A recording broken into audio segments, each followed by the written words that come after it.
കുറേ ആളുകൾക്ക് പുറത്ത് ഇവിടെ വന്ന് മടങ്ങിപ്പോയ ആളുകൾ 40-40ഓളം വോട്ട് സംവിധായകർക്ക് അകത്ത് കടക്കാൻ കഴിഞ്ഞില്ല.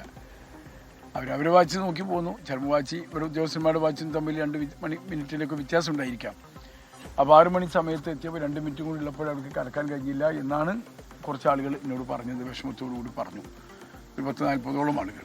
അതുമല്ല ഇവിടെ വന്ന് മടങ്ങിപ്പോയ ഇതുമാണ്. അതിനൊരു ദുഃഖമുണ്ട്. അതിനിപ്പോൾ നമ്മളാരെയും കുറ്റപ്പെടുത്തിയിട്ട് കാര്യമില്ല.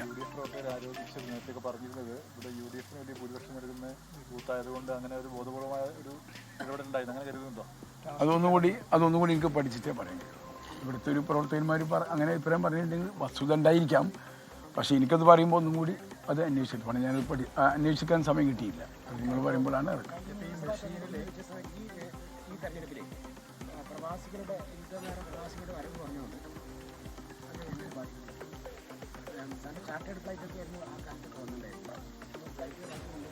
ചാർട്ടേഡ് ഫ്ലൈറ്റ് ഒന്നും ഇല്ലെങ്കിലും കുറേ ആളുകൾ, പരമാവധി ആളുകൾ ഗൾഫിൽ നിന്നൊക്കെ വന്ന് ഈ തെരഞ്ഞെടുപ്പിന് വോട്ട് ചെയ്യും. ഇപ്പം ഇന്നലെ വന്ന് ഇന്ന് വോട്ട് ചെയ്ത് നാളെ രാവിലെ പോകുന്ന ആളുകളുണ്ട്.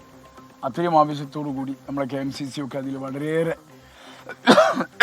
ശ്രദ്ധ പതിപ്പിച്ചിട്ടുണ്ട്. അതനുസരിച്ച് ധാരാളം ആളുകൾ വന്ന് വോട്ട് ചെയ്യുന്നുണ്ട്. വോട്ട് എല്ലായിടത്തും വന്നിട്ടുണ്ട്.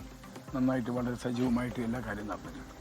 അതിലിവിടെ ഇങ്ങനെ ഒരു ദൗർഭാഗ്യവശാൽ ആളുകൾക്ക് സംബന്ധിതായർക്ക് 250-250 ആളുകൾക്ക് അങ്ങനെ ബുദ്ധിമുട്ട് അനുഭവിച്ചു എന്നുള്ളതിൽ ദുഃഖമുണ്ട്.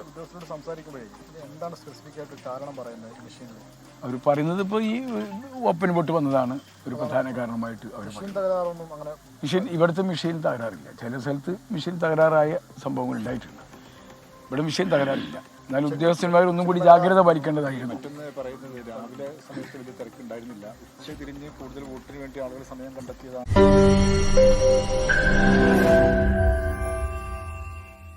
ലോകത്തെവിടെയായാലും ഏത് സമയത്തും 24 വാർത്തകളും ഓഗ്മെന്റഡ് റിയാലിറ്റി പാക്കേജുകളും എക്സ്പ്ലെയിനറുകളും വിശദമായി കാണാൻ ഞങ്ങളുടെ യൂട്യൂബ് ചാനൽ നിങ്ങൾക്ക് സബ്സ്ക്രൈബ് ചെയ്യാം.